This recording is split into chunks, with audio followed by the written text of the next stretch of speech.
Buenas tardes, jóvenes.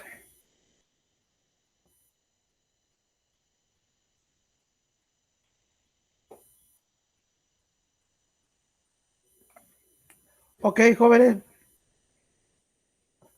vamos a dar inicio a nuestra sesión del día de hoy. Ya vamos a dar inicio con nuestro curso formal. Y en esta ocasión vamos a ver la introducción a la metodología para la solución de problemas. Antes de comenzar con la temática, me gustaría saber si tienen alguna duda de lo que se ha visto hasta el día de hoy.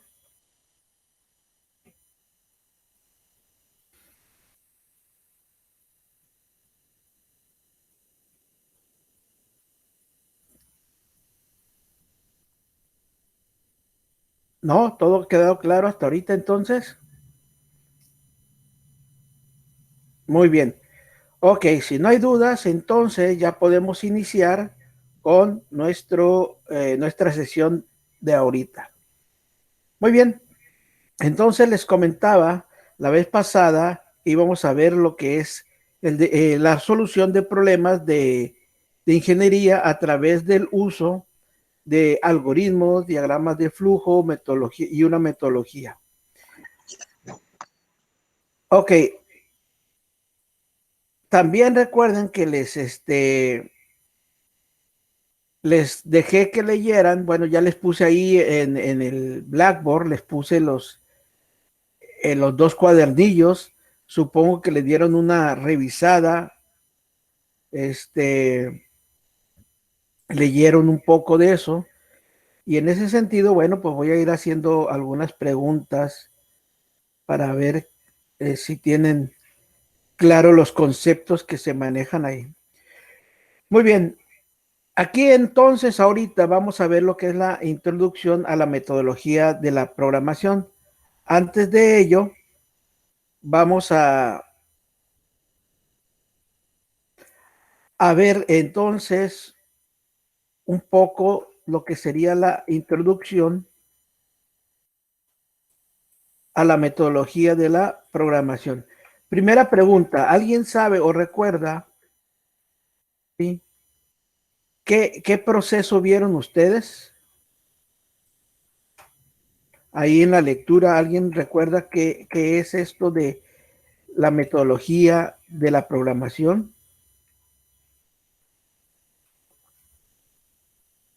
Este es el primer tema que vamos a ver el día de hoy. ¿Qué aspectos importantes podemos rescatar?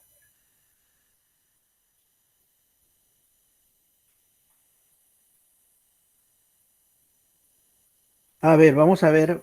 Paola Rosas, ¿qué podemos rescatar de primera instancia de lo que es la metodología para la solución de problemas?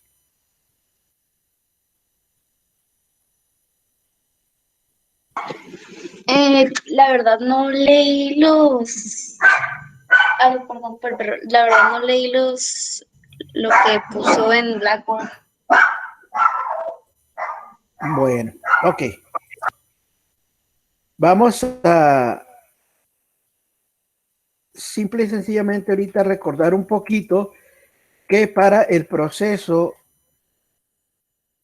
de la introducción debemos entender que para resolver un problema de ingeniería siempre debemos de aplicar un proceso metodológico, como se comentaba en las diapositivas.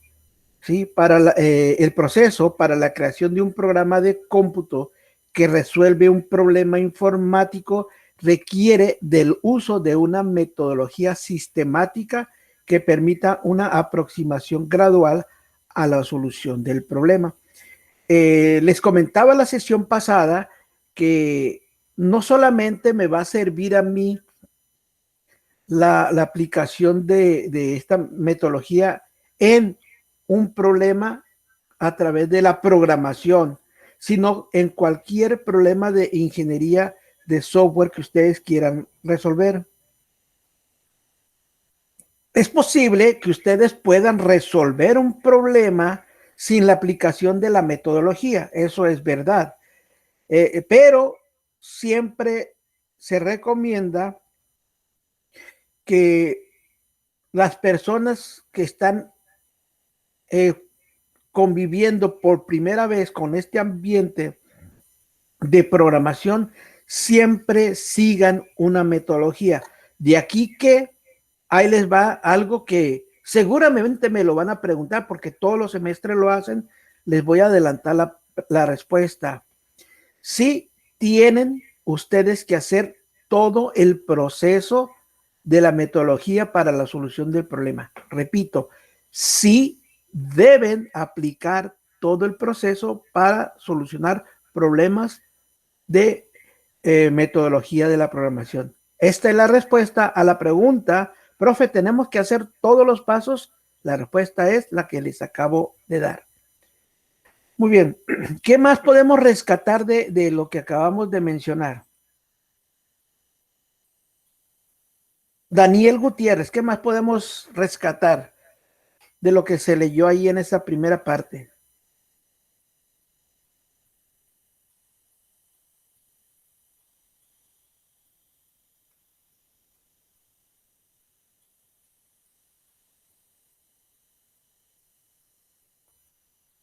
Daniel Gutiérrez.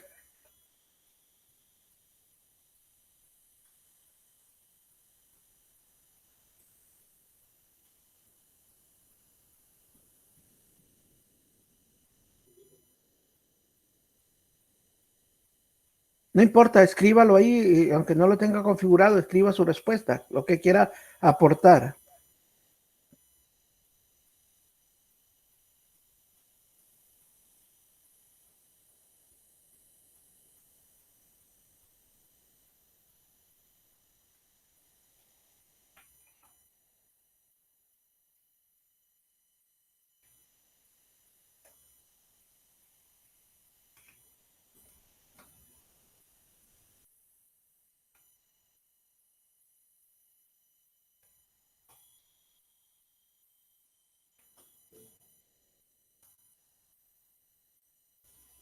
Ok, muy bien. Me gusta que sean más honestos y no quieran irse por la tangente de alguna otra cosa, jóvenes. A mí me gusta más la honestidad. Muy bien. A ver, aquí nos está aportando Michelle, tal vez plantear que un problema, los pasos para resolverlo. Ok, perfecto. Bueno, otra de las cosas que debemos de rescatar, ojo, esto es muy importante. Todo esto que estoy explicando es porque es demasiado importante para ustedes, para desarrollar la habilidad de los estudiantes en la programación. Primeramente, el estudiante deberá comprender la metodología de programación aplicada a la solución de problemas. Eso es lo que nosotros debemos comprender. Esta parte, el desarrollo de la habilidad, o sea, eso es lo que queremos desarrollar ahorita en ustedes como estudiantes. ¿Sí? Ya para esto ustedes ya podrán desarrollar estas nuevas habilidades a través de la práctica. Muy bien, ahora vamos a ver, Víctor Jesús, ¿qué más podemos aportar?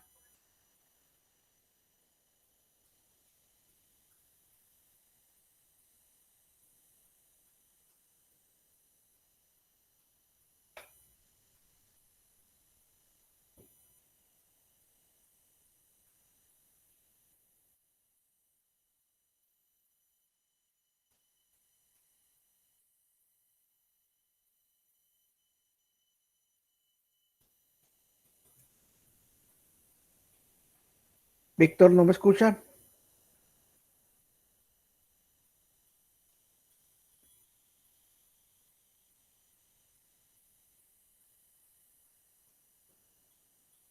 Bueno, ok. Bien, otra de las cosas, generalmente cuando se menciona o se escucha la palabra problema, se está pensando en una situación que representa una dificultad y que obstaculiza la obtención de un objetivo. ¿Ok? Entonces aquí otra de las cosas es que nosotros debemos de entender qué es el problema. Debemos comprender el problema. Si no comprendo el problema, obviamente ya no lo podré resolver. ¿Sí? Esto que estamos viendo es lo que involucra la parte de la metodología. ¿Sí?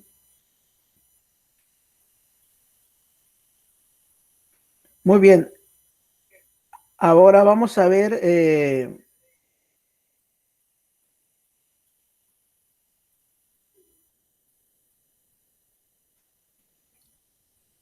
qué más podemos aportar, Juan Pablo.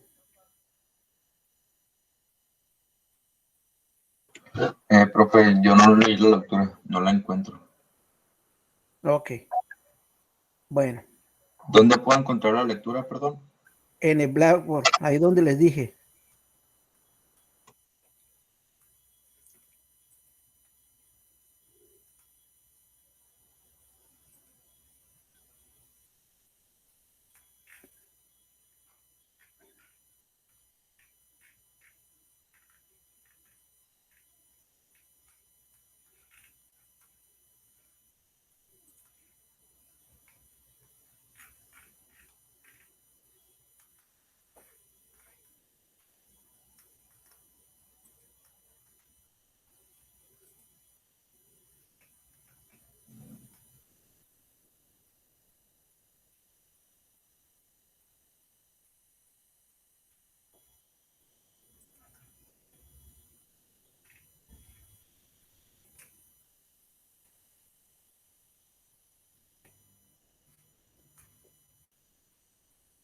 Miren, jóvenes, yo ya les había comentado dónde iban a encontrar la información, qué es lo que tenían que hacer antes de llegar a clase. Les expliqué perfectamente la semana pasada esta situación. En teoría quedó claro, ahorita no hay ninguna duda. Les dije que aquí les puse la información del curso, cuál es el plan de actividades. Sí, eso se los expliqué la semana pasada. Aquí les dije qué es lo que vamos a hacer. Aquí les dije qué es lo que vamos a ver en la semana 2, en la semana 3, en la semana 4. Les dije que ya estaba preparado ahí el esquema. Les comenté qué es lo que íbamos a ver en cada una de las sesiones. Aquí está lo que ustedes pueden encontrar. Ya vimos la semana 1, que fue la semana pasada, se los expliqué, y aquí está la información de la semana pasada, que es lo que vimos en la unidad, la sesión 1, la sesión 2, y ahora que estamos viendo en la sesión 3. En la sesión 3 les dije aquí claramente qué es lo que se iba a ver, la metodología, les dije dónde iban a encontrar. Aquí está la instrucción de leer los temas del 1.1 al 1.3.3 de la unidad del manual de teoría del curso de metodología de la programación. Aquí se los dejé. ¿Dónde pueden encontrar? Se los dije que lo podían encontrar en los recursos, y aquí en los recursos que estoy presentándoles, ustedes podrían descargar el archivo, de tal manera que ese archivo es el que ustedes tendrían que haber leído, repasado. Aquí lo acabo de bajar, y observen, ese archivo es el que yo estoy presentando. Aquí está, por una parte tenemos el de los talleres, y por otra parte tenemos el paquete de la teoría, que también lo pueden descargar. Aquí se está descargando el segundo paquete, que es el donde viene toda la parte teórica. Entonces, no hay ninguna justificación, ¿sí? Ahí está toda la información, los contenidos de la unidad, se los expliqué, se los dije, se los mostré, ¿sí? Aquí está lo que debieron de haber leído, desde el 1.1, que es lo que estamos viendo precisamente ahorita, ¿sí? El 1.2, y ustedes debieron haber estudiado hasta el 1.3.3, que es esto de aquí. Hasta esta temática debieron de haber estudiado. O sea que no hay alguna justificación de no lo encuentro, no sé dónde está, etcétera. Además, en la primera meta que ya les califiqué y que ya les regresé su calificación, me pusieron que iban a poner todo el esfuerzo, todas sus ganas, que iban a poner todo lo que estaba a su disposición para comprender la temática, cosa que todavía, bueno, pues por lo pronto ahorita no se ha demostrado. Y eso vamos iniciando, jóvenes. Entonces, por favor, la verdad a mí no me gusta llamarle la atención, pero bueno, en esta ocasión lo tengo que hacer porque no quiero que inicien de esta manera y así se vayan durante todo el curso, porque créanme, la participación la estoy considerando, estoy preguntándoles a todos ustedes. Les dije, ya están en la universidad para estudiar y concentrarse en lo que están haciendo. Bueno. Muy bien. Aquí regreso, jóvenes, esto es para contestar las preguntas de los que no buscaron o no encontraron o no sé qué hicieron de las lecturas. Muy bien.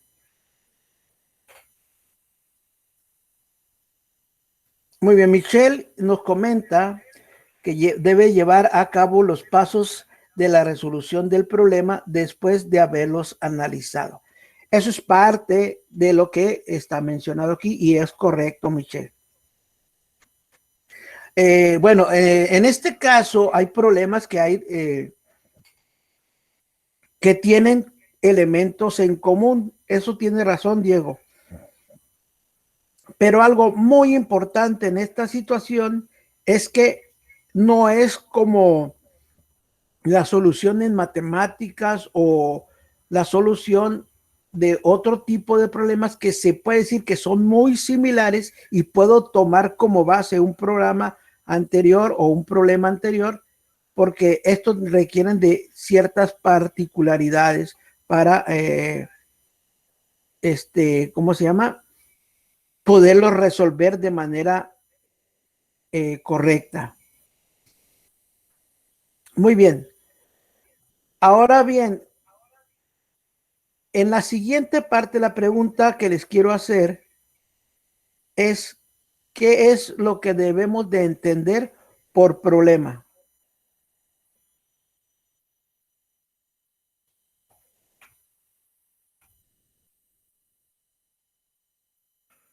¿Qué es un problema, jóvenes?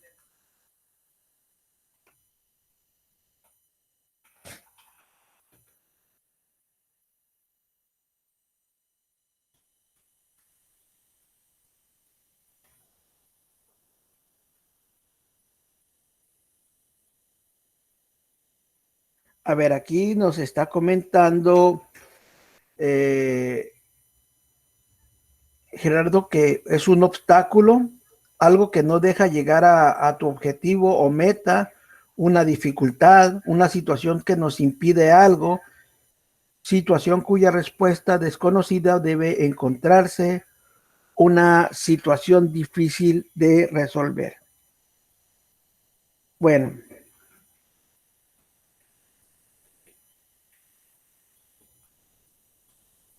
Realmente, o sea, si nos vamos a la Real Academia de la Lengua Española, al problema se le define de la siguiente manera, como algunos de ustedes lo comentan, es el planteamiento de una situación cuya respuesta desconocida debe obtenerse a través de métodos científicos. En este caso, nosotros debemos seguir cierta metodología para resolver nuestro problema. Aquí quiero retomar dos frases muy importantes que dijo Albert Einstein. Supongo que todos conocen quién es Albert Einstein. ¿Estoy en lo correcto? Científico alemán. ¿Sí? Ok. Ustedes saben, Albert Einstein es un científico muy reconocido que tiene muchas frases célebres, pero voy a tomar dos frases célebres de él para que nosotros podamos entender la magnitud de analizar un problema. La primera frase nos dice, la formulación de un problema es más importante que su solución. Si un problema está bien planteado, bien formulado, ese problema debe ser fácil de resolver y además es mucho más importante que la solución. Pero de las frases que a mí más me gustan es la siguiente. Y aquí en esta frase, jóvenes, en esa frase que estamos visualizando,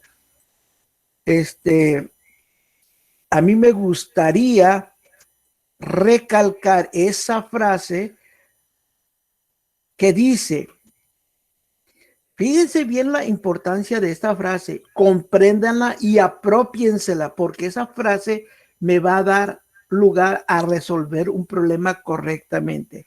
Dice, si tuviera una hora para salvar al mundo, dedicaría 55 minutos a definir bien el problema y 5 minutos en buscar la solución. ¿Estamos claros en esto? Muchas veces nosotros, generalmente los estudiantes, nos abocamos a querer resolver el problema sin antes entender qué es lo que me están pidiendo, de qué se trata el problema. Entonces aquí lo más importante es esos 55 minutos para definir bien el problema, para entender bien el problema, para saber qué me están pidiendo.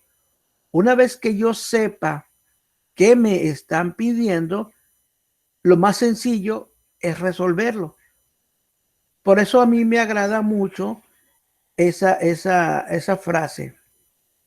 Ahora, para resolver un problema, yo tengo que llevar a cabo diferentes etapas. ¿Ok?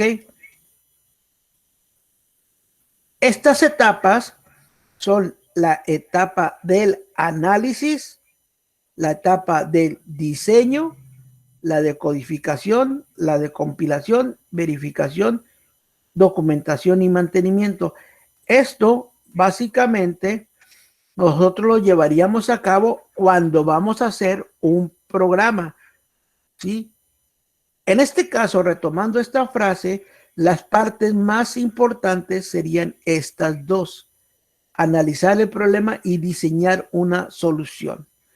Entonces, ¿cómo debemos entender estas frases, estas etapas? Por ejemplo, Melanie, ¿qué es la parte del análisis? Sería como analizar, bueno, pues sí, ¿no? El problema, o sea, ver en qué consta. ¿Sí? A ver, ayúdeme con un poco más de información, porque usted está utilizando la palabra análisis como definición de la pregunta análisis. ¿Me explico? Ajá, pues es entenderlo, ¿no? También sería mejor la palabra entender, ¿no? Sí, hay que entender, o sea, es analizar, como dice, es comprender el problema, separar el problema en partes.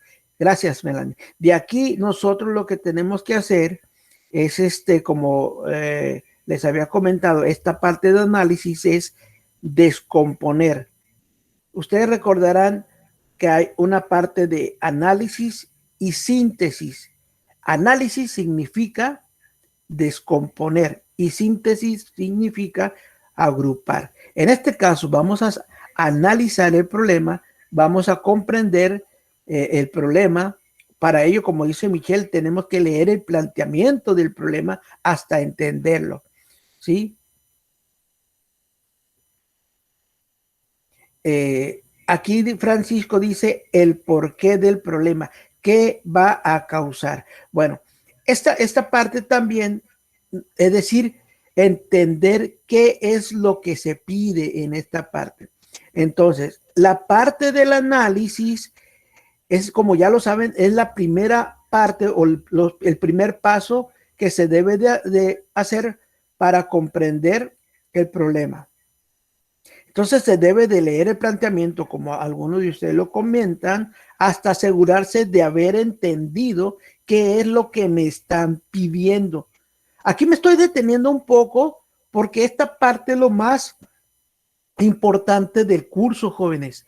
Esto de la metodología, entenderla, es lo más importante del curso. En ese sentido, una vez que se haya entendido o estudiado qué se va a establecer, con qué datos o información se cuenta, entonces de esta manera se puede aclarar lo que se quiere resolver. Para ello debemos dar respuesta a una serie de preguntas. Dándole respuesta a esta serie de preguntas, con eso nosotros podemos entender qué es lo que se debe resolver. ¿Alguien de ustedes recuerda, de los que leyeron, cuáles son esas primeras preguntas o cuáles son las preguntas que debemos considerar?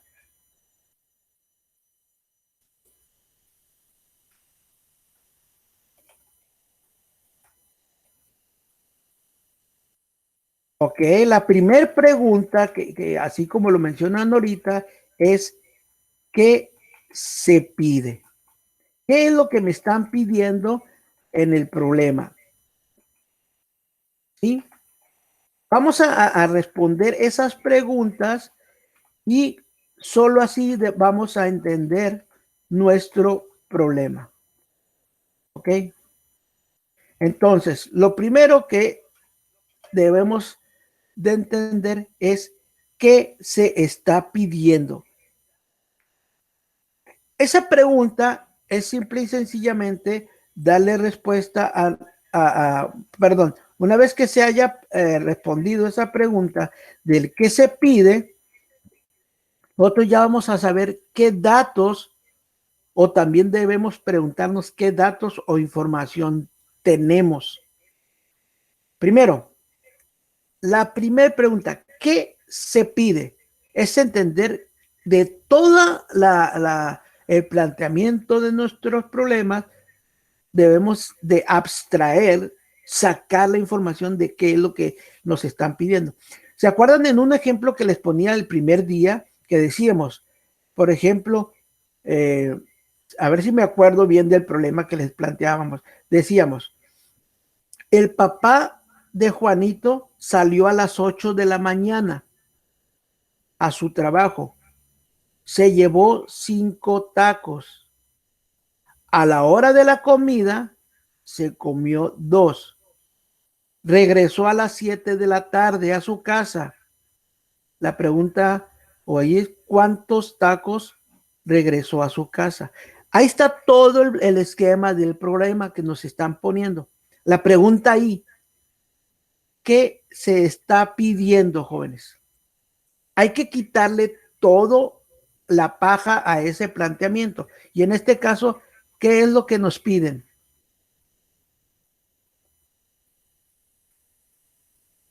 Nos piden exactamente como dice Francisco, el número de tacos que regresó.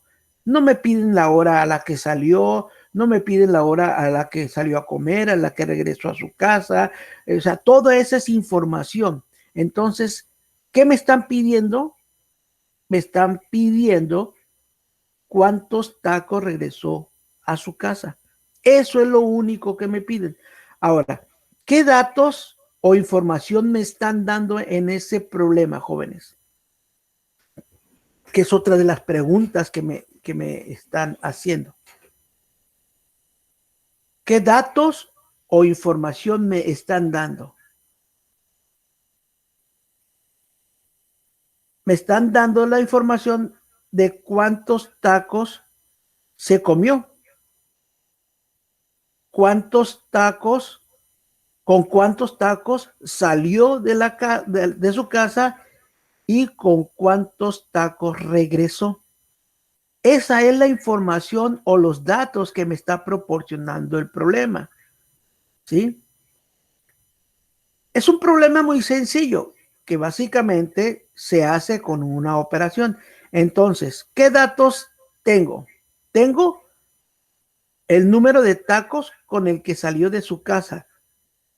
Tengo el número de tacos que se comió. Esos datos ya los tengo. ¿Sí estamos claros? Esa información es la que tengo. Ahora bien,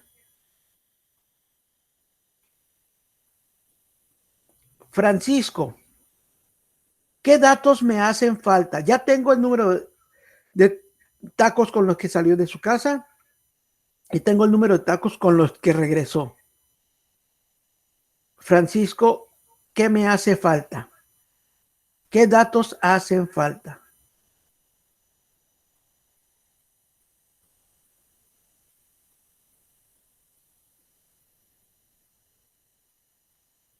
Sí me hacen falta. José Francisco, ¿le puede ayudar a Francisco Rogelio, por favor? ¿Qué datos me hacen falta? No, porque los tacos que se comió, ese dato le dijimos que ya lo tenemos. Dijimos, ¿qué datos tiene? El número de tacos con que salió de su casa y el número de tacos con los que regresó a su casa, perdón, que se comió. Esos dos ya los tenemos. Y como dice Omar, lo que me hace falta es saber cuántos tacos le quedan. Eso es correcto. Sí, la respuesta. Y la respuesta es cuántos tacos le quedan, que es lo que se pide. Nos están pidiendo cuántos tacos le quedan. Ahora bien, ¿qué me hace falta, jóvenes? El número de tacos con los que regresó a su casa. Mi pregunta siguiente es, ¿cómo obtengo los datos que me hacen falta? En este caso, ¿cuál es el dato que me hace falta? ¿Cuántos tacos regresó a casa? Entonces, ¿cómo obtengo esa información, ese dato? Con una operación, Víctor. ¿Cuál operación? La operación de resta. ¿Ok? Es una operación de resta. Entonces, esa información, ¿cómo la voy a obtener? Correcto, la voy a obtener con una operación. Es decir, por un lado, ya tengo que el número de tacos con los que salió de casa son igual a 5. El número de tacos que se comió son igual, ¿cuántos dijimos? 2. Ok, entonces dijimos que se comió 2. Dijimos también que me hace falta el número de tacos que regresó a casa. Y esa es la pregunta. Y entonces me dicen que eso es una operación que se tiene que hacer, que el número de tacos con los que salió de casa menos el número de tacos que se comió.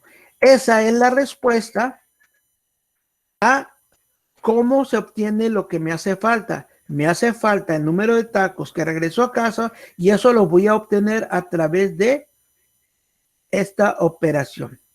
Luego, hay otra pregunta que se hace, que hace la pregunta siguiente. ¿Qué restricciones existen? ¿Tienen alguna idea de alguna restricción que existe para resolver este problema?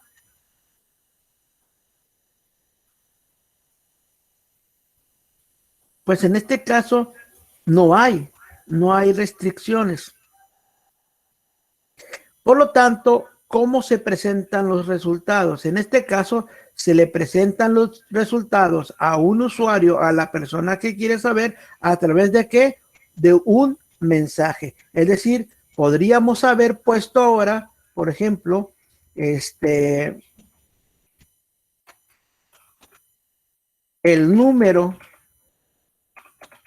de tacos que regresó a casa son y en este caso ponerle NTRC, que es el número de tacos que se calcularon. ¿Ok? Entonces aquí ya cumplimos y le dimos solución a nuestro problema. ¿Ok? ¿Hasta aquí alguna duda, jóvenes?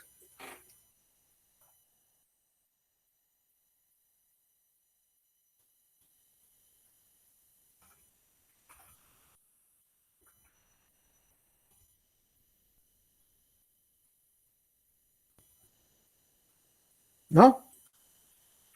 Perfecto. Ahora entonces díganme ustedes que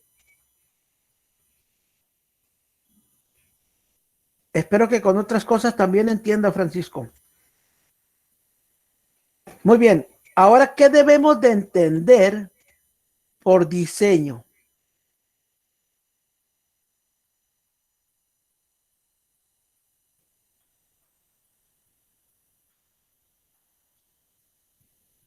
José Horacio, ¿me puede ayudar, por favor? ¿Qué debo de entender con diseño?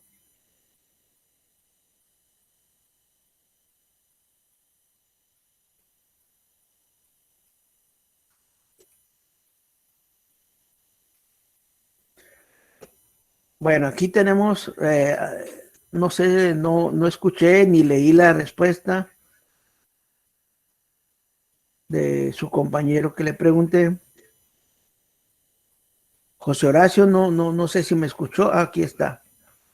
¿Me El escucha? camino a tomar, a ver, sí, me escucho. Adelante, José Horacio. Y yo creo que es más que nada tomar la decisión del camino a tomar para saber la metodología que vamos a seguir. Ok, es decidir, como dice, las operaciones y el proceso a efectuar para darle esa solución al problema, eliminando los datos inútiles. Para posteriormente se deben ordenar las operaciones y los procesos de tal manera que lleven un orden lógico para resolver ese problema. Aquí hay algo muy importante. Es verdad que lo que ustedes me acaban de poner es la parte de la respuesta correcta, ¿sí? Esto es, por aquí nos dicen, por ejemplo, José Francisco, el proceso a seguir, el camino a tomar para llegar a la solución. Said nos dice, se plantea el algoritmo, el diagrama de flujo o el software de código para dar solución al problema. Esto todavía no entra aquí en el diseño. Este es un proceso que se hace más adelante, Said. Francisco dice juntar todos los datos necesarios. Bueno, es más que eso, es más que juntar todos los datos. Michelle nos dice es cuando se plantean las operaciones que se van a realizar, eliminar los datos que se están de más. Bueno, esto es parte del análisis, Michelle. Eso de eliminar los datos que están de más corresponde a la etapa anterior, a la etapa del análisis. Aquí lo que ya vamos a hacer, entonces dijimos, ojo, no es eliminar los procesos. Bueno. Ok, sí, en este caso sí, correcto, interpreté mal aquí. Sí es eliminar los datos innecesarios, los pasos innecesarios, sí, es correcto, estaba interpretando mal. Sí, ok, Francisco, Michelle, sí tiene razón. Muy bien, pero hay algo que tenemos que rescatar aquí. Pongan mucha atención en este paso que les voy a decir. Una vez que ya se haya hecho el análisis, considerando la información que nos está arrojando el análisis, se deben establecer y decidir qué operaciones y procesos se van a efectuar. Es verdad, aquí decimos eliminando los datos inútiles y ojo aquí con lo que voy a mostrarles, lo que les voy a señalar. Esta parte debe llevarse con un orden lógico. Observen esta parte que está aquí, que es fundamental. Cuando ustedes están resolviendo, es verdad, le van a dar van a retomarlo del análisis, van a seguir un proceso, van a eliminar los datos inútiles, pero aquí van a ordenar las operaciones.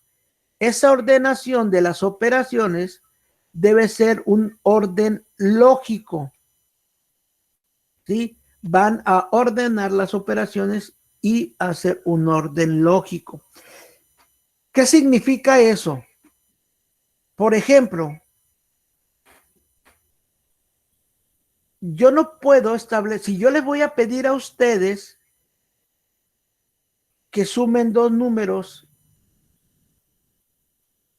un orden que no es lógico. Vaya, antes de eso, a ver, Paola Rosas, si yo le digo sume dos números, vamos a hacer un proceso para sumar dos números, ¿qué es lo primero que se tiene que hacer?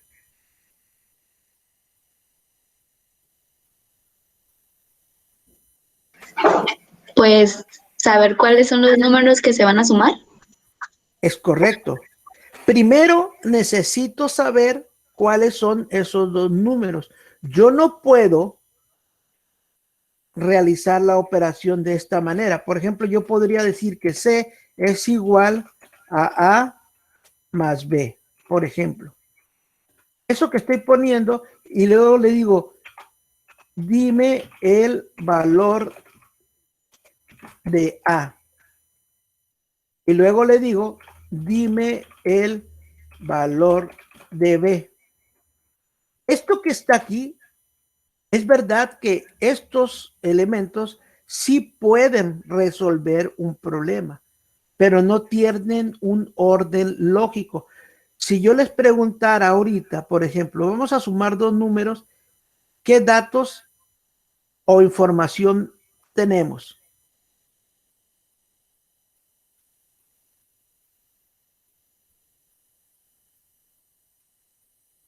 Quizá lo único que tengo es saber que la operación de sumar dos números es esta. C es igual a A más B. ¿Sí? La fórmula, como dice Daniel, es lo único que tendría como información. C es igual a A más B. Eso es la información. ¿Qué datos me hacen falta, jóvenes, para poder realizar esta operación? Porque lo que me están pidiendo es la suma de los dos números. ¿Qué datos me hacen falta? Los números, el valor de A y el valor de B. Entonces, ya tengo los tres procesos, los tres pasos que tengo que hacer. Debo hacer una operación, debo pedir el valor de A y debo pedir el valor de B. Lo que sí, como dice aquí, debemos ordenar las operaciones y que tengan un orden lógico. Estas operaciones no tienen un orden lógico, no están ordenadas. En ese sentido, ¿qué es lo primero que tengo que hacer entonces, jóvenes?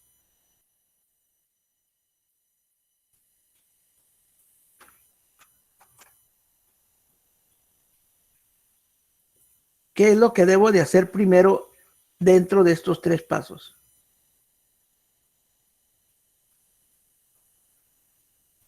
Ordenarlos. Primero debo pedir los números y después realizar la operación, como dice Said.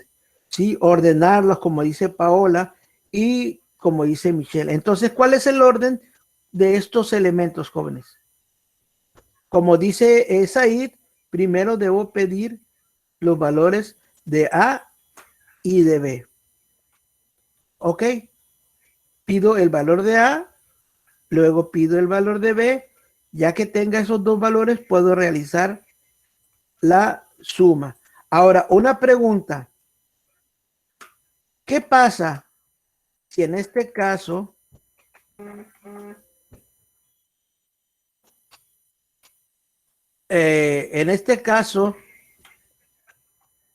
yo pongo primero que me dé el valor de A, de B quiero decir, y después el valor de A? ¿Se altera este resultado?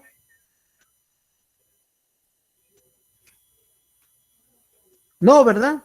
Quiere decir que entonces, si yo le hago de esta forma, primero pido el valor de A y luego pido el valor de B, en ambos casos no importa el orden de estos dos valores, porque no me van a afectar este resultado. Sin embargo, sí me afectarían si lo ponemos al revés. Es decir, primero este valor y posteriormente. Ahí sí me va a afectar, porque yo no conozco el valor de A y el valor de B. No lo conozco. Por lo tanto, este sería uno de los órdenes adecuados. Quizá por como estamos acostumbrados, este ya sería mi orden lógico. Muy bien. En esta parte también vamos a hacer la prueba de escritorio. ¿Alguien sabe cuál es la prueba de escritorio?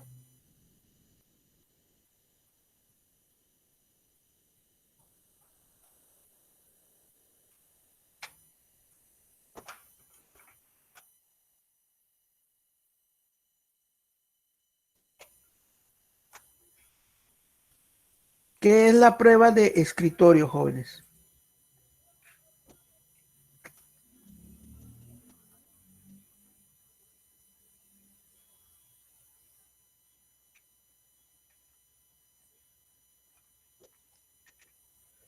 María Paulina, ¿tiene alguna idea?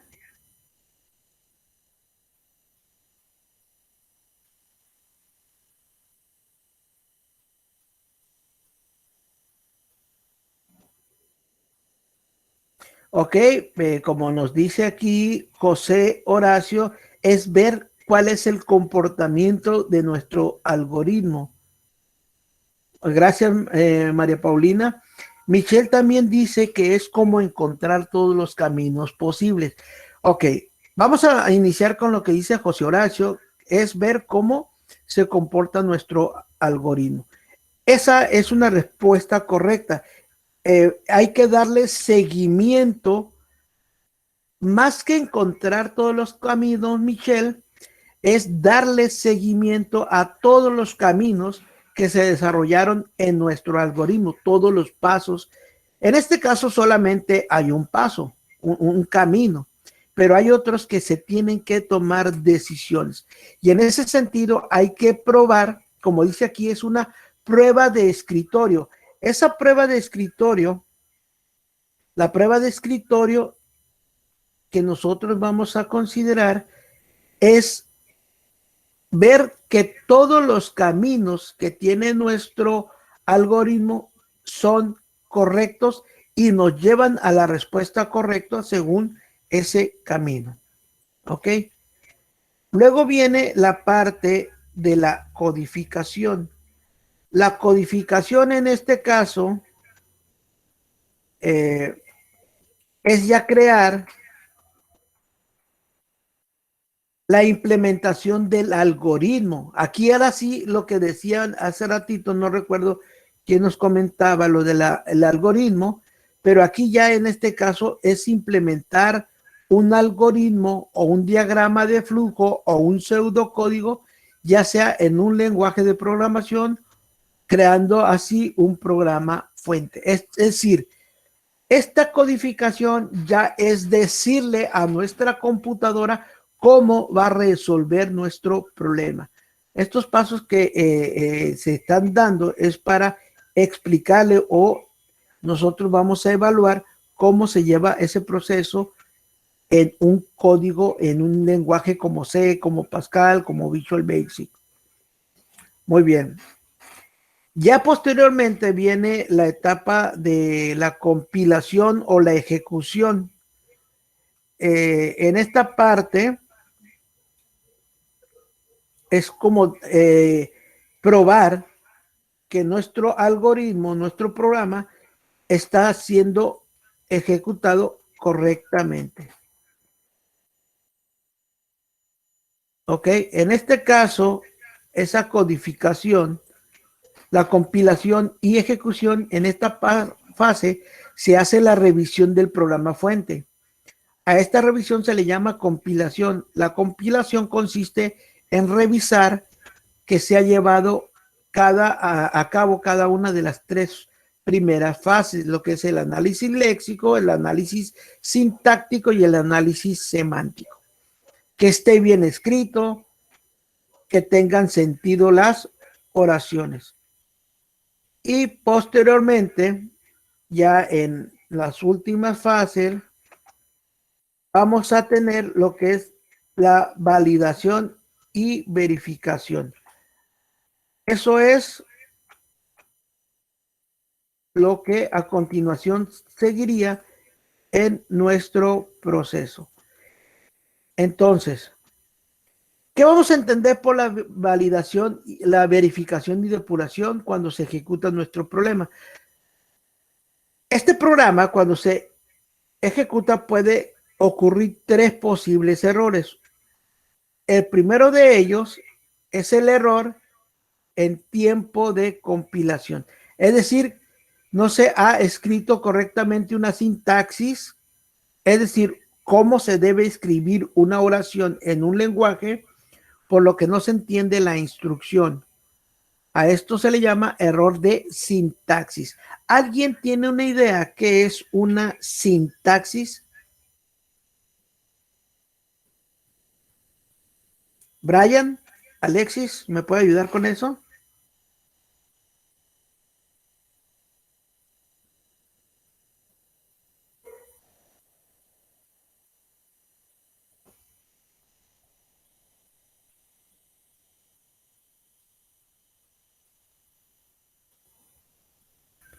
Ok, ahorita José Horacio nos está dando una ayuda. Brian. Ok. Gerardo Rizo, ¿me puede ayudar?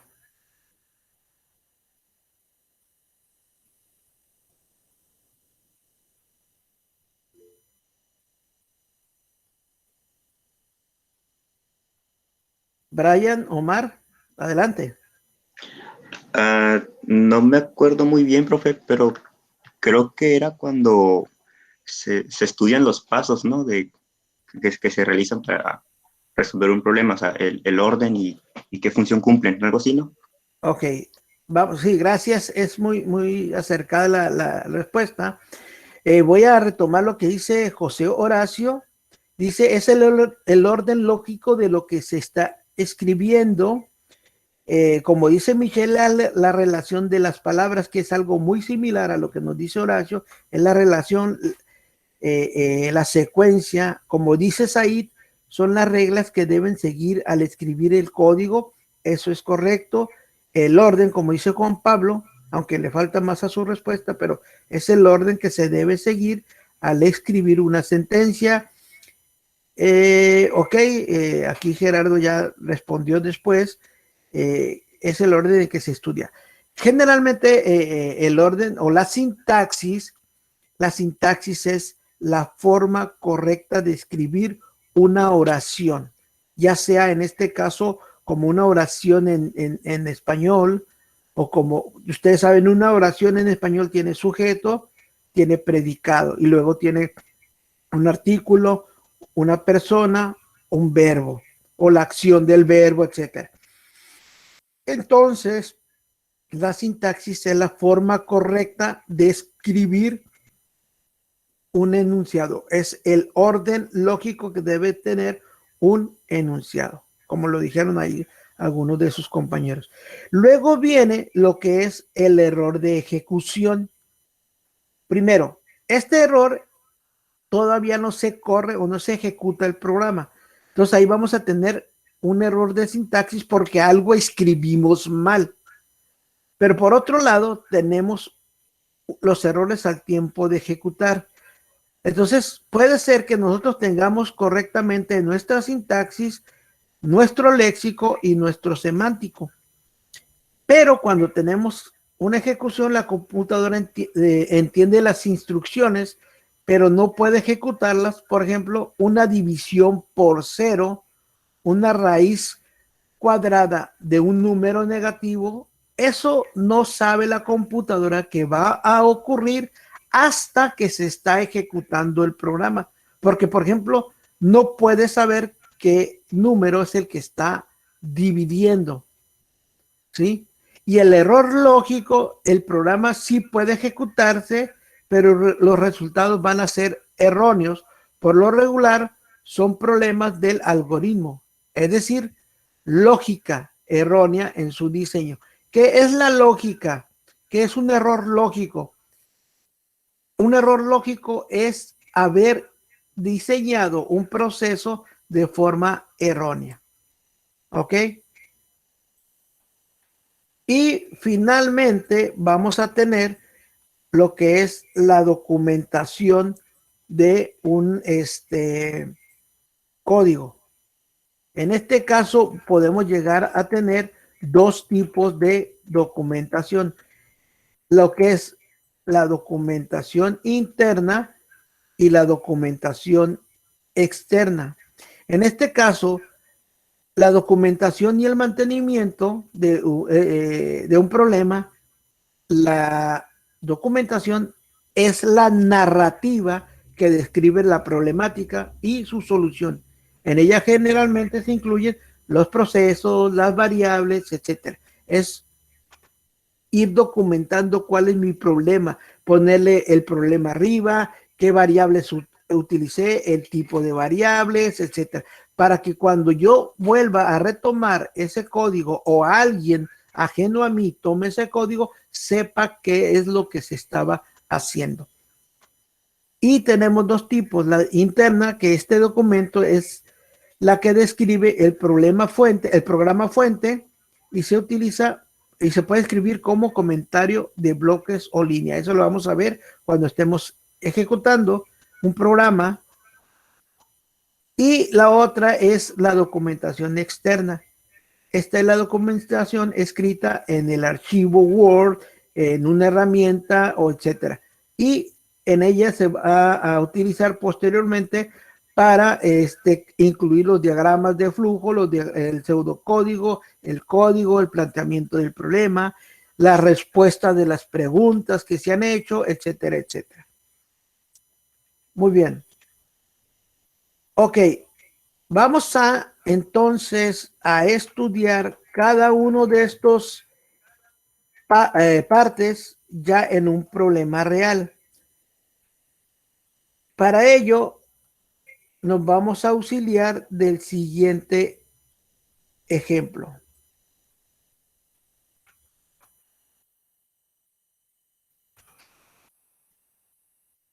Bien.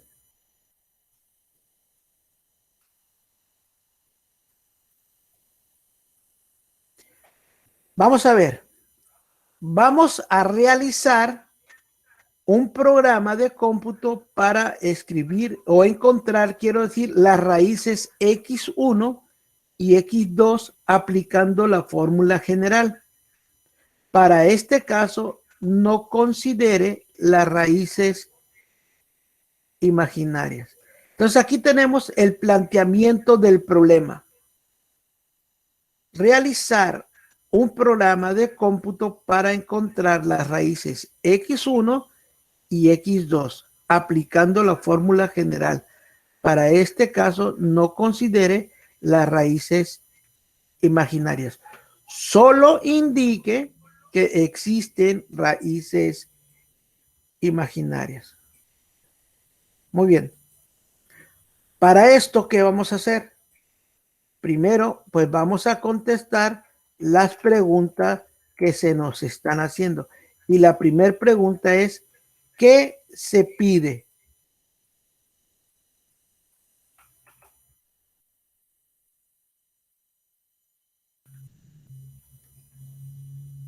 Alfredo Ángel, ¿qué nos están pidiendo? Okay. ¿Me escucho? Sí, adelante. Para la raíz que está ahí. El planteamiento del problema, ¿qué es lo que se está pidiendo? Ahí está el planteamiento del problema. Pues, dice realizar un programa. Lo que se pide es encontrar lo que sería la X1 y X2. Ok. En este caso, lo que se está pidiendo es exactamente eso. Nos piden encontrar la raíz X1 y X2. Eso es la información que nos pide. Gracias, Alfredo. Por nada. ¿Sí? Eso es lo que nos están pidiendo. Muy bien. La siguiente pregunta es, ¿qué datos o información se tiene? ¿Con qué cuento para resolver este problema?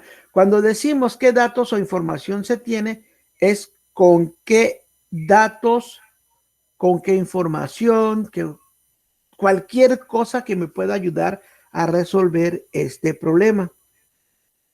En este caso, como dice Diego, con lo que contamos es con la fórmula general.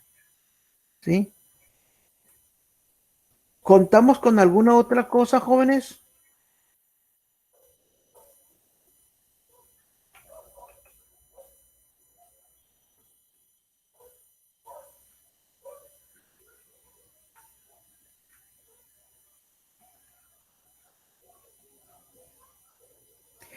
Ok, pues nada más lo único que contamos ahorita es la fórmula general. No tenemos otra información que nos ayude a resolver este problema.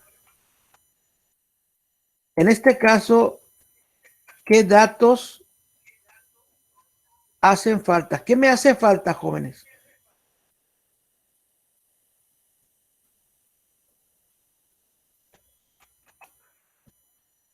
Ya sé que tengo que encontrar X1 y X2 y sé que los puedo encontrar a través de la fórmula que tenemos ahí. Entonces, como nos están comentando ahorita, como dice en este caso Diego Armando, y como dice allá ahorita Rogelio, lo que nos hace falta aquí es el valor de X1, ¿sí? Con base a la fórmula que tenemos aquí, la que se acaba de plantear, nos hace falta conocer X1, X2, el valor de A, el valor de B y el valor de C, porque no los tengo. Sé que con esa fórmula puedo encontrar X1 y X2, pero no tengo los valores de A, B y C. ¿Se fijan cómo estamos haciendo el análisis de nuestro problema? ¿Cómo lo estamos despedazando, digamos, en pedacitos o dividiendo en problemas pequeños para, para resolver este problema? Entonces, esto me lleva a la siguiente pregunta, que es, ¿cómo se obtiene lo que hace falta? Ya dijimos que hace falta X1, X2, A, B y C. Ahora la pregunta es, ¿cómo obtengo esos datos?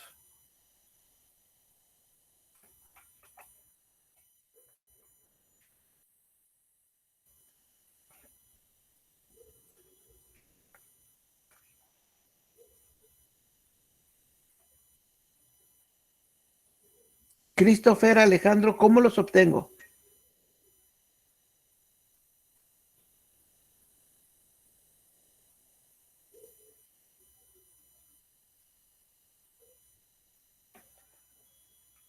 ¿No está Christopher?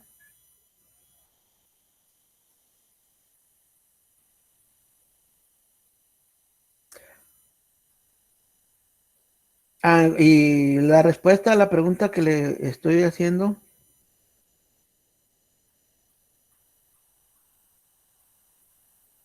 ¿Cómo tengo esos datos, Christopher?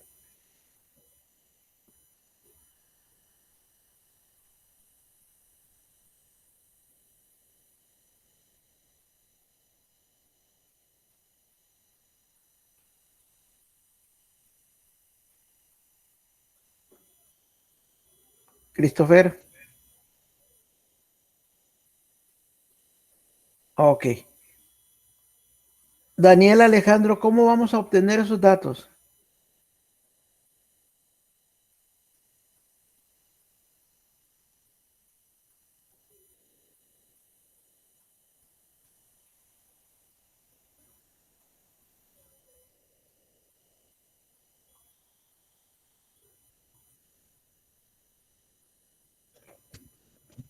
Estos datos, aquí nos dice cómo que me hace falta X1, X2, A, B y C. Estos datos son los datos que me hacen falta. La pregunta ahora es, ¿cómo voy a obtener los datos que me faltan? ¿Cómo voy a obtener X1? ¿Cómo voy a obtener X2? ¿Cómo voy a obtener A? ¿Cómo voy a obtener B? ¿Y cómo voy a obtener C?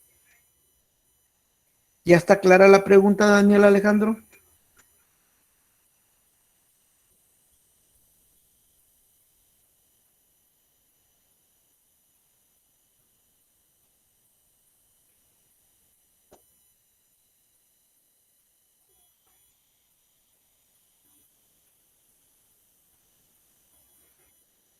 Intercambiando las letras con los valores que te dio el problema. No entiendo eso, Alejandro.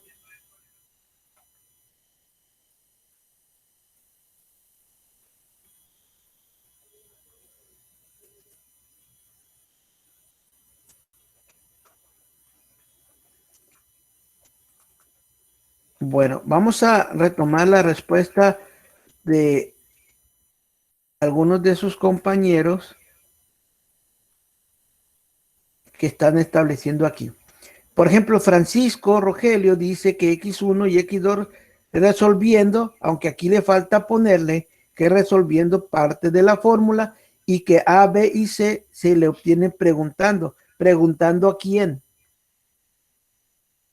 Ahí también nos dice que resolviendo la fórmula, pero eso también es la pregunta que nos hace, la respuesta que nos das ahí, Said, es un poco incompleta porque no puedo resolver la fórmula sin saber los valores de A, B y C. Pero bueno, para comenzar, X1 y X2 los obtengo aplicando la fórmula. Obviamente ya podemos aquí saber que X1 es aplicando la fórmula que también lo dice, bueno, ya María Paulina. Bueno, no, así de Daniel dice de sustituir, pero eso todavía no lo podemos hacer. Entonces, X1 y X2, que es uno de los datos que me hace falta, lo obtengo aplicando la fórmula. Y como dice por ahí su compañero Francisco Rogelio, dice que A, B y C se obtienen preguntando. Ahora la pregunta es preguntándole a quién. Entonces, la respuesta correcta es decir que para conocer los valores de A, B y C que nos hacen falta aquí, los de la fórmula deben solicitárselos al usuario. Y así ya tenemos la información completa de cómo voy a obtener lo que me hace falta. La siguiente pregunta ahora es, ¿qué restricciones existen? Muy bien, Said, son al usuario. Pero ahora, ¿qué restricciones tenemos en este problema, jóvenes?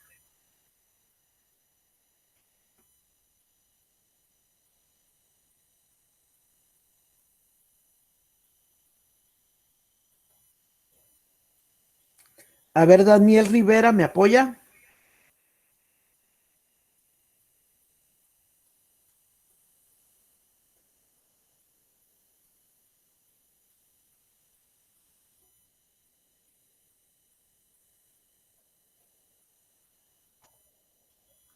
Mientras me contesta Daniel,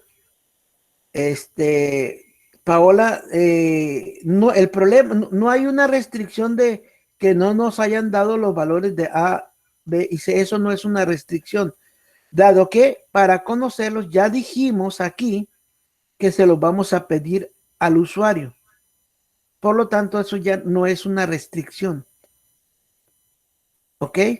Una restricción es algo que no deba o no pueda hacer en mi operaciones aquí. Ok, una restricción aquí dice Omar Alonso que la raíz cuadrada tenga valores negativos. Eso pudiera ser una restricción. Como dice Diego Armando, a ver qué nos dice, que hay valores que no se deben introducir para respetar la fórmula. Aquí necesitamos complementar más esa respuesta, Diego. Daniel nos dice que no sea cero. ¿Quién no debe ser cero, Daniel? Es importante, estoy leyendo y comentándoles que parece ser que es muy quisquillosa mi pregunta, pero es muy importante que se especifique claramente lo que me están diciendo, porque eso es lo que le voy a transmitir al algoritmo. Yo no puedo decirle nada más o que sea cero, por ejemplo, como dice Daniel Rivera, pero que no sea cero, ¿quién? ¿B? ¿C? ¿A? No sé a quién se refiere. Me explico. El algoritmo, si ustedes le dicen al algoritmo que no sea cero, ¿quién? No va a entender. Así que le debo de decir muy puntualmente quién no debe ser cero. Y aquí me nos dice Omar Alonso que el cociente no sea cero. Pero ¿quién es el cociente aquí?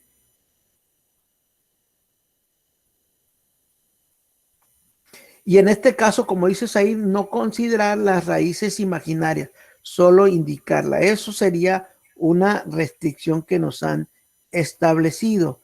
Por lo tanto, en ese sentido, tenemos ya aquí dos restricciones, al menos. Déjenme ponerla aparte.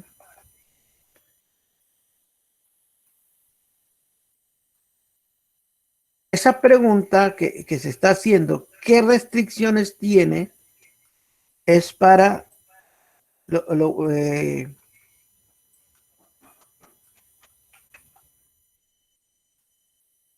lo siguiente, explico. Vean, dice aquí, ¿qué restricciones existen? Entonces, existen, por supuesto, varias restricciones. Ok, Daniel Rivera dice que lo que está dentro de la raíz del discriminante debe ser mayor o igual que cero. O bien, entonces, se sabe que la división por cero no se puede determinar. Situación que se daría si A es igual a cero. Por lo que existe la siguiente restricción. Como aquí lo decía Daniel Rivera, que no sea cero, pero ¿quién? ¿Quién no debe de ser cero? Pues entonces la respuesta correcta es A debe ser diferente de cero, porque si es igual a cero, la raíz, perdón, la división se indetermina y eso no se puede dar. Por otro lado, como nos dicen aquí, Said dice, en el planteamiento del problema se dice, para este caso, no considere las raíces imaginarias, solo indique que existen raíces imaginarias.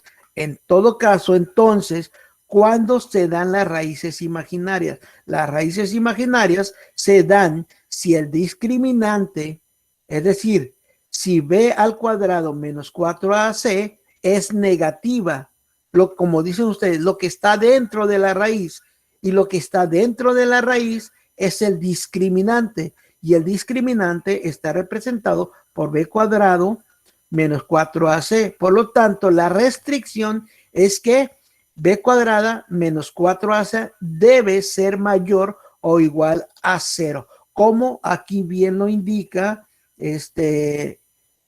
Said o Daniel. Además, si b cuadrada menos 4ac es igual a 0, existe una raíz única, que está dada por menos b sobre raíz de 2. Ahora, la última pregunta que se tiene es, ¿cómo se presentan los datos? ¿Cómo debemos presentarle los datos al usuario, jóvenes?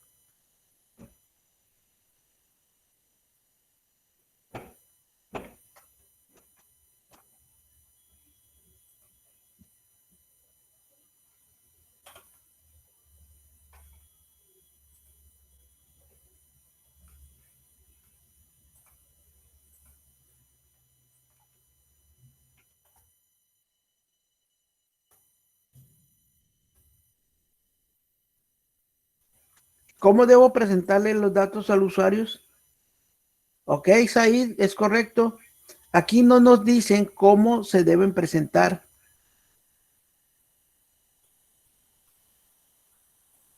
Entonces, como no nos dicen cómo se debe presentar este problema, o sea, los resultados,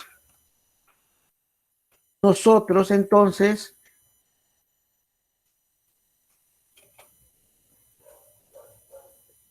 solo podemos presentar cómo lo creamos lo mejor, lo más conveniente. Entonces, hasta aquí, jóvenes, ¿alguna duda? Esto que vimos ahorita es el análisis del problema. Tenemos que entenderlo muy bien. Son todas estas preguntas que estamos haciendo para establecer toda la problemática que debemos resolver. Es un poco complicado, es verdad, como les digo, pero una vez que nosotros entendamos, lo demás se va a hacer muy fácil. Por eso les digo a programar muy rápido, pero la lógica, no, eso no está tan fácil. Hay que estudiar, hay que ir haciéndonos estas preguntas.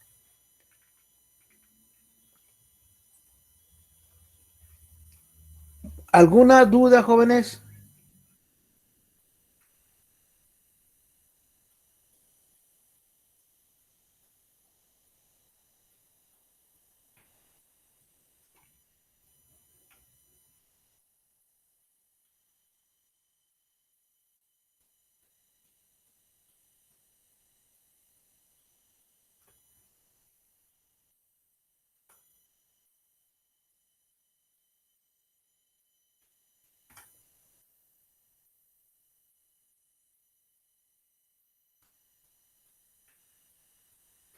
Muy bien.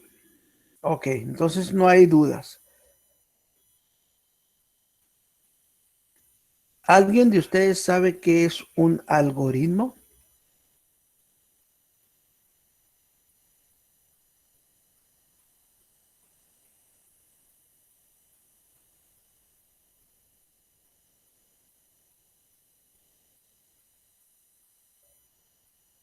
Ok, Paulina, María Paulina, una serie de pasos, de instrucciones, pero no nada más es eso.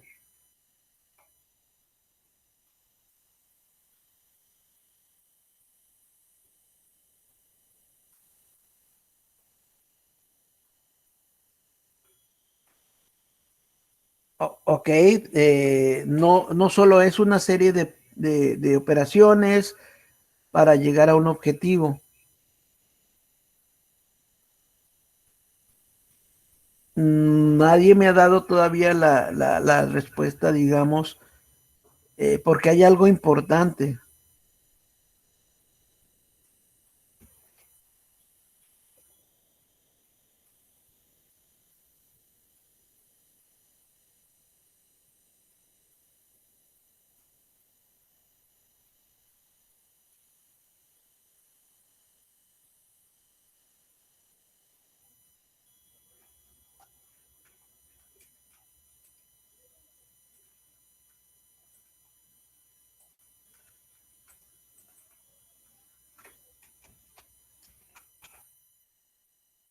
Bien, vamos a retomar, como aquí nos dice,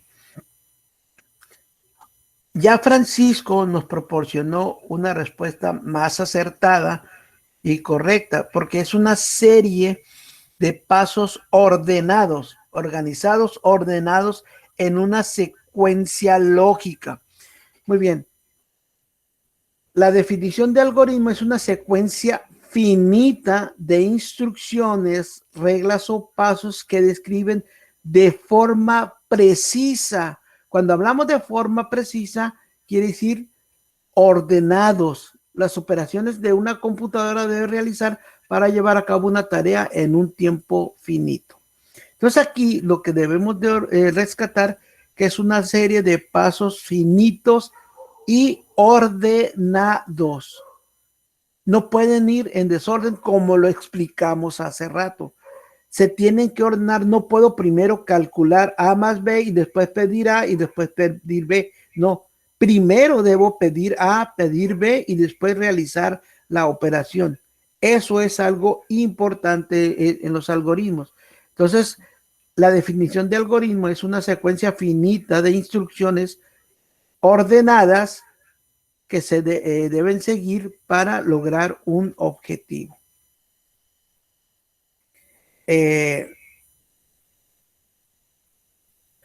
Un algoritmo puede ser expresado de muchas maneras.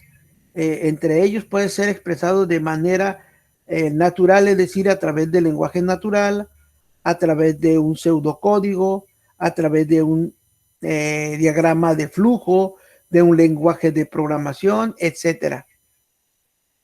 Una de las cuestiones es que los diagramas de flujo deben evitar ambigüedades.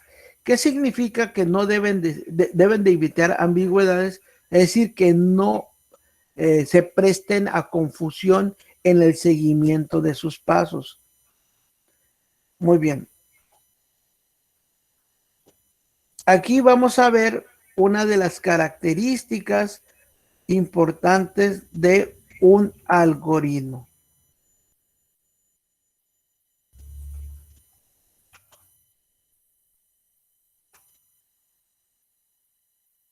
Bien, dentro de las características de un algoritmo se encuentran las siguientes. Ser definido. ¿Qué quiere decir que debe ser definido? Que no debe tener ambigüedades. Que cada paso del algoritmo debe indicar la acción a realizar sin criterios de interpretación. ¿Ok? Debe ser finito, es decir, debe tener un número específico y numerable de pasos, el cual debe finalizar al completarlos. Debe tener 0 o más entradas. Los datos son proporcionados a un algoritmo como un insumo. Estos son generados a través de alguna forma dentro del algoritmo para llevar a cabo las operaciones que comprende. Debe tener una o más salidas. Esto es que cada algoritmo me debe de dar una solución o más. ¿Sí? Debe devolver los resultados considerando únicamente, no debe ser únicamente visual, puede ser a través de una impresora, puede ser a través de la pantalla, puede ser a través de un sonido, de un video, de cualquier forma que me dé su salida. Y debe ser efectivo. Es decir, el algoritmo debe tener un tiempo y un esfuerzo por cada paso realizado. ¿Sí? Este esfuerzo debe ser preciso. No debe usar ni más ni menos de lo que se requiere para la ejecución de esas tareas.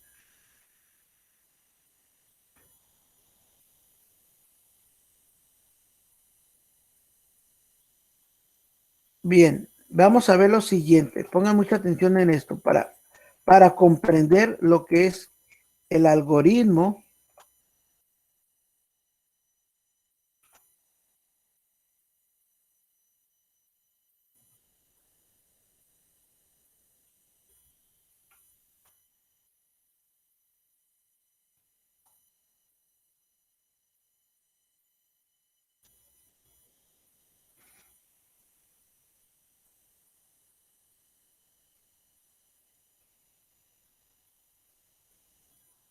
Veamos.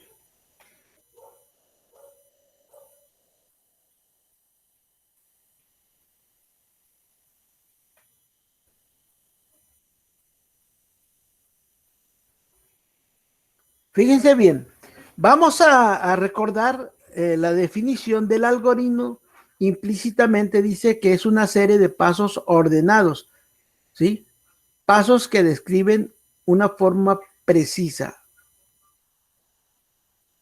Ok, ahora, recordando nuestro algoritmo o nuestro problema, en esa problemática nos piden encontrar las raíces x1 y x2. Entonces, si nosotros ordenamos esos pasos, no puedo aplicar la fórmula si no tengo los valores de A, B y C. En ese sentido, lo primero que tengo que hacer es que se debe, primero que nada, pedir el valor de A. Se debe solicitar y almacenar el valor de A. Se debe validar que el valor de A, ¿sí?, sea diferente de 0 para evitar una división que no se pueda dar. Si el valor de A es igual a 0, se debe enviar un mensaje al usuario informándole de este error. Por ejemplo, el valor de A debe ser diferente de 0 y se debe finalizar el algoritmo. Voy a explicar detenidamente esto, jóvenes.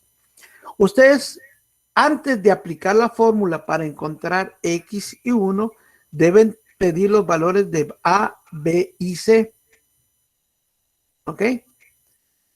Pero dentro de eso, ¿cuál valor debo pedir primero? No puedo pedir primero el de C y el de B, porque no tendría sentido de haber pedido B y C si el valor de A es igual a 0, porque en ese caso no puedo resolver mi problema, porque me daría una división indeterminada. Por lo tanto, lo primero que debo evitar es una división indeterminada. ¿Cómo evito la división indeterminada? Pues pido el valor de A y verifico que ese valor sea diferente de 0. Y si es igual a 0, pues le mando un mensaje de error que el problema no se puede resolver y termino. Ya se termina mi algoritmo. Ese es un paso. Ese es un camino, quise decir. Pero si el valor de A es diferente de 0, entonces ahí lo que tengo que hacer, ya puedo pedir B y C. Entonces mi paso número 2, se debe pedir y capturar los valores de B y C. Entonces, si A es diferente de 0, ya capturé B y C. Hasta el paso número 2, ya conozco cuánto vale A, cuánto vale B y cuánto vale C. De tal manera que entonces ya puedo calcular el discriminante D para ver si ese discriminante es mayor o igual a 0. Porque eso es otra de las restricciones que tengo, recuérdenlo, que para este problema no debo calcular las raíces negativas, solo debo de indicarlo. ¿Y cómo puedo hacer ese proceso? Evaluando si lo que está dentro de la raíz, es decir, el discriminante, es mayor o igual que 0.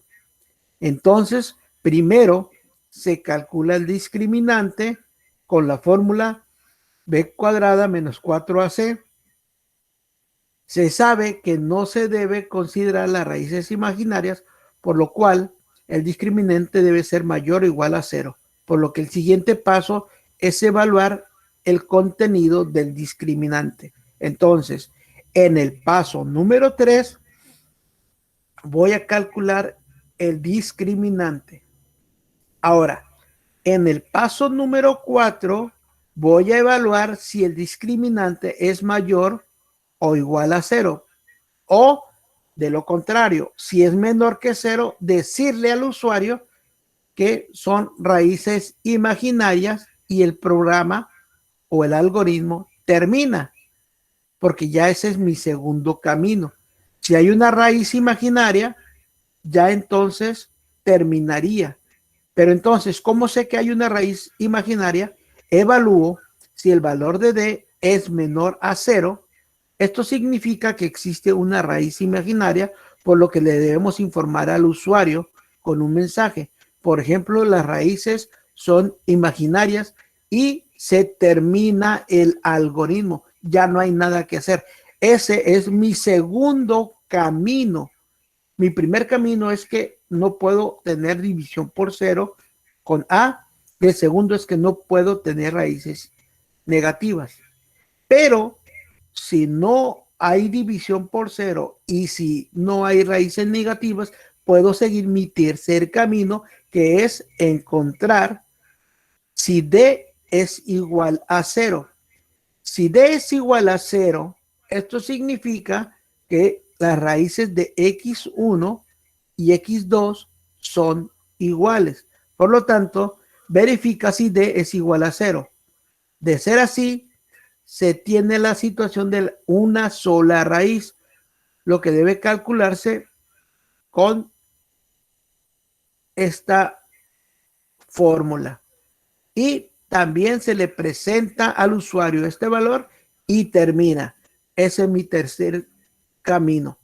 Y mi último camino, el cuarto, es decir, si el valor de D es mayor a cero, entonces ya sé que la raíz x1 y x2 son diferentes y entonces puedo aplicar la fórmula para calcular x1 y x2. Y esto que está aquí es mi algoritmo ordenado. ¿Sí? Visto de otra forma, más entendible para ustedes, es lo siguiente.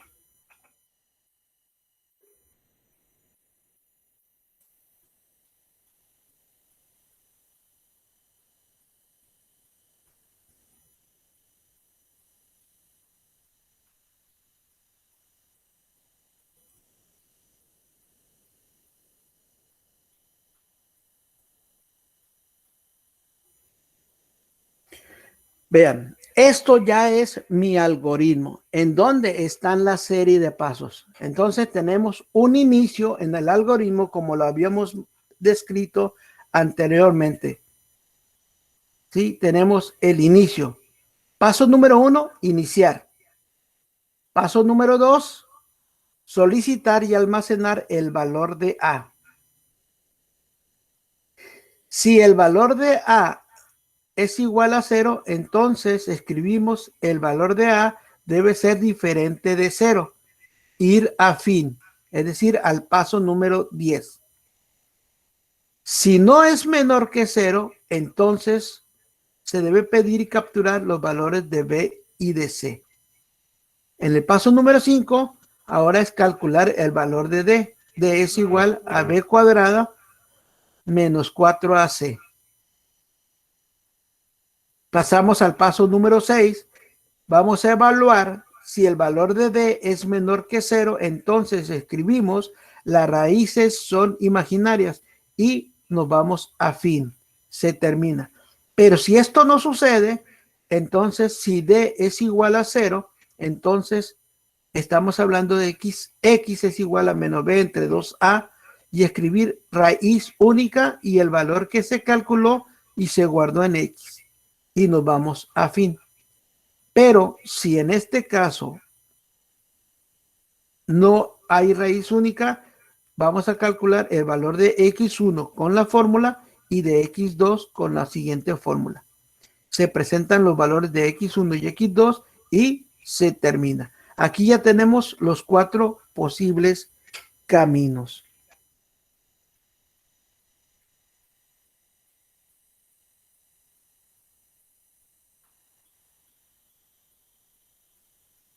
¿Dudas hasta aquí, jóvenes?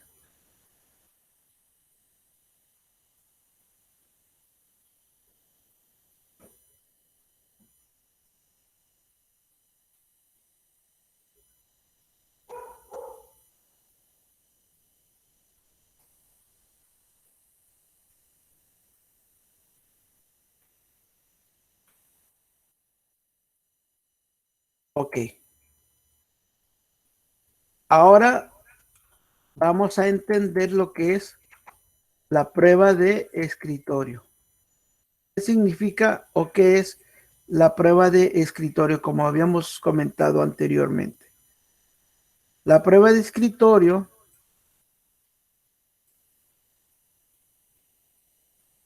es una herramienta útil para entender qué hace un determinado algoritmo o para validar su correcto funcionamiento. Consiste en una simulación del comportamiento del algoritmo, siguiendo sus diferentes escenarios, o es decir, sus diferentes caminos, y obtener los resultados óptimos esperados y predeterminados o calculados previamente. Fíjense bien, vamos a ver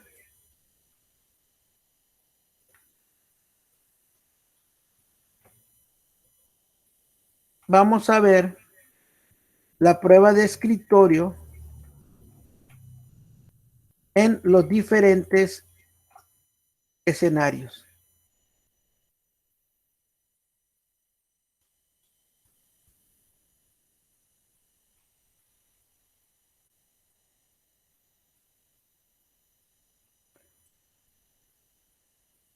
Ok, fíjense bien, vamos a poner atención en la siguiente tabla.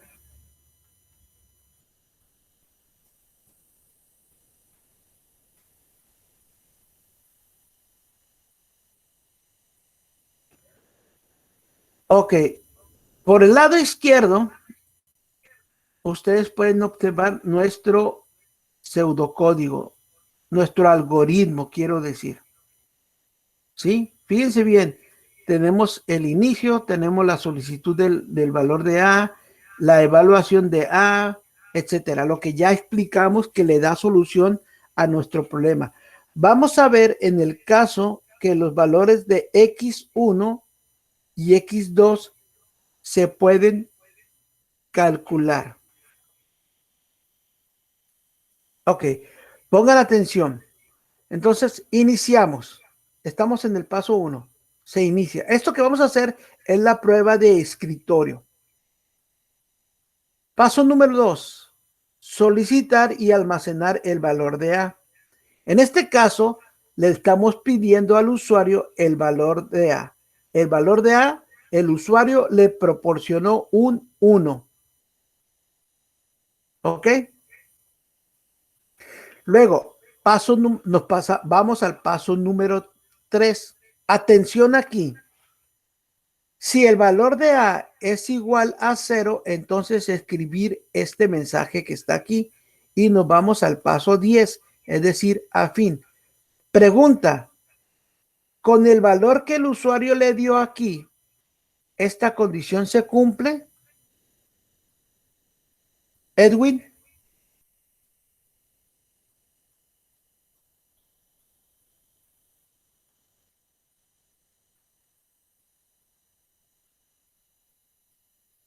Edwin, ¿me escucha?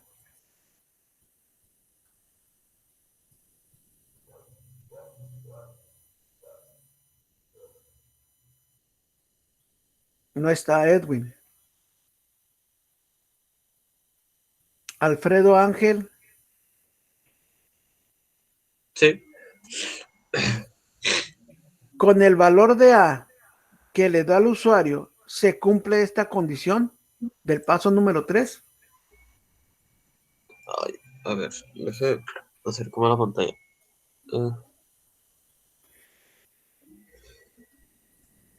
¿Sí puede repetir de nuevo la pregunta? Sí. Con Sí, el valor que le dio el usuario aquí le pidió, el algoritmo le pidió al usuario el valor de A. El usuario le dio un 1. Este mensaje que dice el valor de A debe ser diferente a 0. Se le va a presentar al usuario con base a la condición que estamos diciendo aquí, sí o no se presenta. ¿Se cumple o no se cumple esa condición? Se cumple la condición de que el valor no es igual a 0. Es sí diferente. Entonces, si el valor de A es igual a 0, entonces debo escribir ese mensaje. ¿Lo escribo o no lo escribo? No, no lo escriba porque es No igual a se 1. escribe. Correcto, no se escribe el mensaje y por lo tanto no nos vamos al paso 10, sino que continuamos. Gracias, Alfredo. Ahora, como no se cumplió, vamos a pedir el valor de B y de C al usuario. Ya le pedimos el valor de B y el valor de C al usuario y el usuario le dio un -6 y le dio un 5. ¿Ok? Vamos a pasar al paso número 5. Vamos a calcular el valor del discriminante. B cuadrada menos 4AC. Entonces tomamos el valor de B, que es -6, lo elevamos al cuadrado y le vamos a restar la multiplicación de 4 por 1 por 5. Y ese resultado me va a dar 16. Quiere decir que el valor de D es igual a 16. Ahora bien, Juan Carlos Ruiz, D vale 16. Nos vamos a ir al paso número 6. ¿Qué debe suceder aquí en este caso, Juan Carlos? En el paso número 6, cuando dice si D es menor a 0, entonces vamos a escribir las raíces son imaginarias. El valor de D es 16. ¿Qué está sucediendo en el paso número 6, Juan Carlos Ruiz?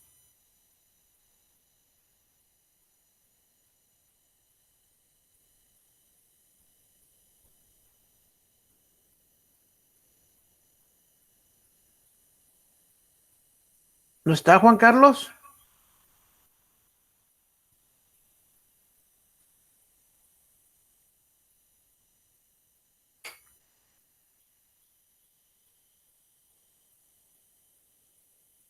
Bueno, parece que no está. Vamos a ver, ¿me puede ayudar Paola Rosas, por favor?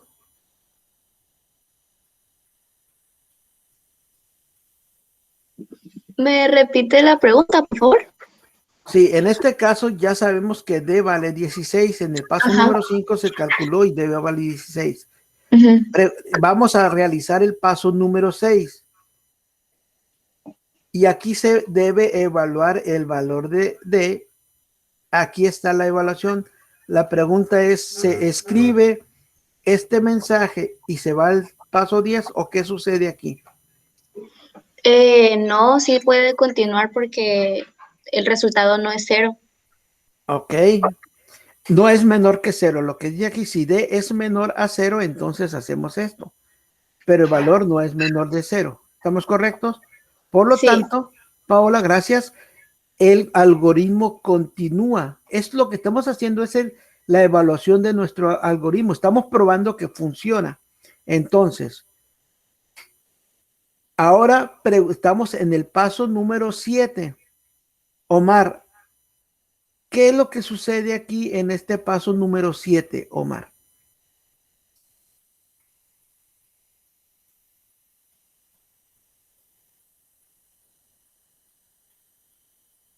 Omar Alonso, ¿me escucha? ¿Qué es lo que sucede en el paso número 7?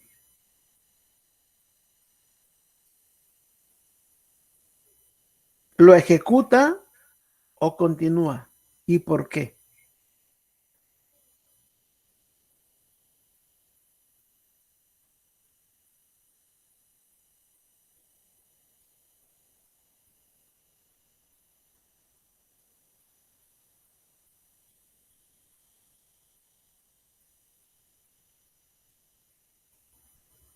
Omar.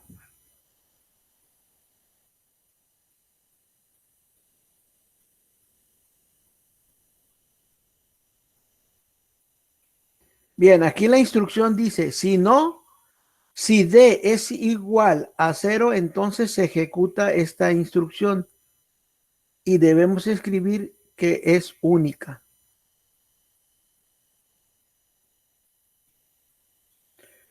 Ok, bueno, aquí Juan Pablo lo está ayudando y dice que debe continuar porque no cumple la condición que pide en el caso de D valga 0. Entonces, vamos a continuar porque no cumple esta condición, se continúa. Y ahora, el paso número 8 es calcular x1 y x2. Se realiza la operación que está en la siguiente fórmula y se le asigna a x1 y lo que está en la otra fórmula se le asigna a x2. Entonces el valor de x1 es 5 y el valor de x2 es 1. Por lo tanto, el algoritmo ahora presenta los valores de los resultados de x1 y x2 al usuario, es decir, le presenta las raíces R1 igual a 5 y R2 igual a 1 y termina. Por lo tanto, con esto acabo de terminar mi proceso de evaluación para el caso de que sí se puedan calcular los valores de x1 y x2. Ahora voy a dar el otro ejemplo que es más sencillo. Déjenme explicarles la siguiente prueba.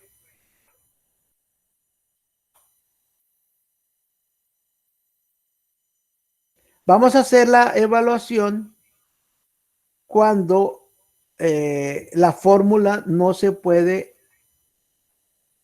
aplicar.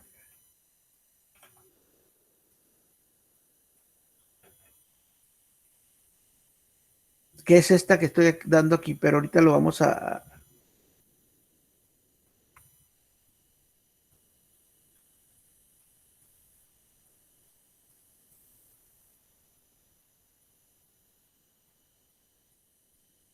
Vamos a hacer la evaluación, pongan mucha atención, para el siguiente caso.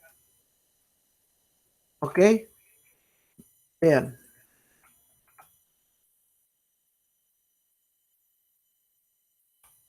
Vamos a hacer la evaluación de la fórmula. No se puede aplicar.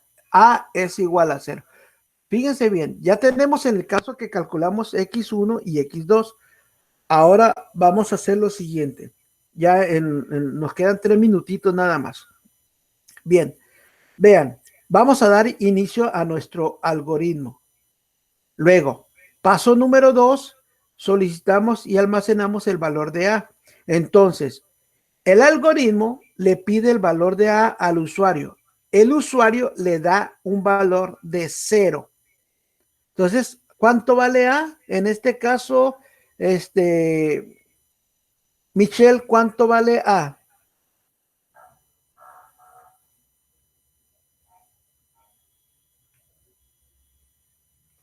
Cero, gracias. Es correcto. A vale 0 porque es lo que le dio el usuario. Ahora, pregunta Diego Armando. Si el valor de A es igual a 0, entonces se va a escribir el mensaje. El valor de A debe ser diferente de 0 y se debe ir al paso 10. Para este caso, estando en el paso 3, ¿se cumple o no se cumple la condición, Diego Armando? Sí, profe, porque A vale 0. A vale 0. Por lo tanto, dice, si A es igual a 0, entonces se escribe este mensaje y si se dan cuenta aquí en la pantalla del lado derecho, dice el valor de A debe ser diferente de 0 y se va a ir al paso 10. Y ahí terminó de ejecutarse nuestro algoritmo. Ya no hay nada que hacer. En ese caso, termina. Y estamos ya en posición de decir que hemos revisado cuando se calculan las dos raíces y cuando se calcula con el valor de 0. Nos faltan otros 2 caminos, pero eso los voy a dejar para el día de mañana. Hasta aquí, jóvenes. ¿Alguna duda?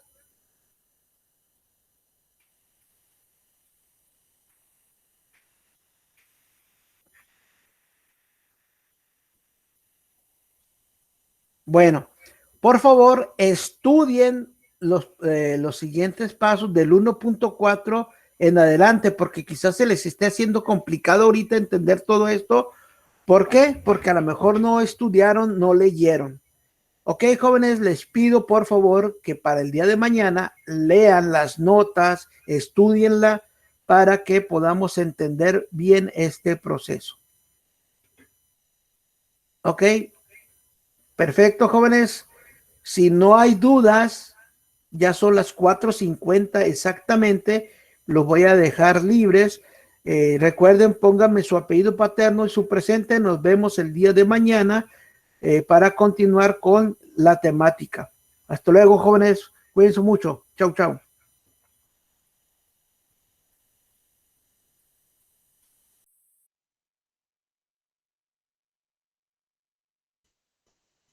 No olviden dejarme su apellido paterno y su presente.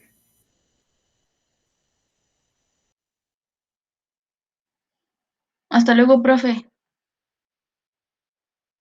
Adiós, Michelle.